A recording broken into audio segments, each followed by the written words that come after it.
That's right. This is the Full Court Press. We're going to get into trades. We're going to talk about the Bucks Nuggets trade. The Nuggets sent Earl Boykins, Julius Hodge for Steve Blake. And right now, I'm going to chime in with my partner, Tony Smalls, who's going to answer me from a remote location. What up, Tony? How you doing, man? That's great.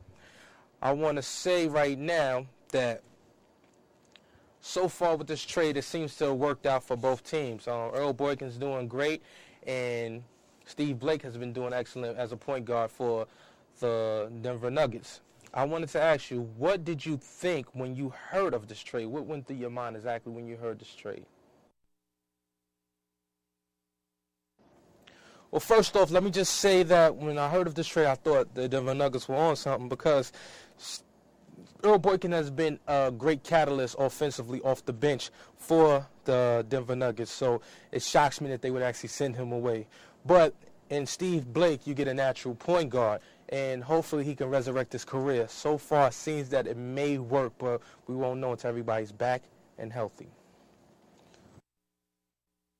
The next question is, what did you think about the way Boykins has played for the Bucks as of lately?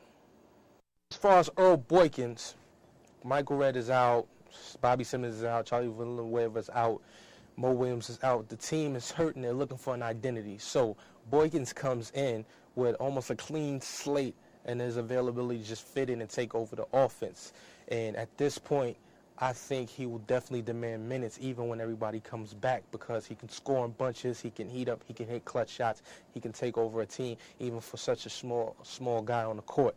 Now you look at the way him and Charlie Bell has teamed up together, that tandem together in the backcourt has definitely been great for the Bucks because they do not have an offensive juggernaut or go-to guy yet. So those two definitely have filled the void and they'll demand more minutes even when the whole team comes back and they're healthy. One last question: do you think that Steve Blake will fill the void that? Okay, 5, 4, 3, 2, 1.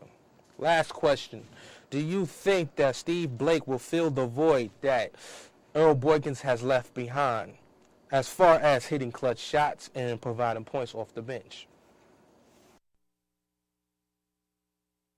Well, when J.R. Smith and Carmelo were out, he surprised me how he came in from the trade, and Steve Blake has asserted himself as a real point guard. He's dished the ball out. He shared the ball with Iverson well, and he's hit a lot of open shots. He had 25 points in one game.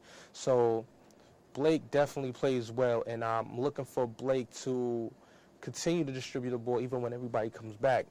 I suggest that when Carmelo and everybody's health back from the suspension, that he takes it upon himself to work on an outside three-point shot because it will definitely be available. You look at the double teams that Carmelo Anthony demands. You look at the double teams that Allen Iverson demands. So if they put a lot of key three-point shooters around him, it would definitely benefit the team.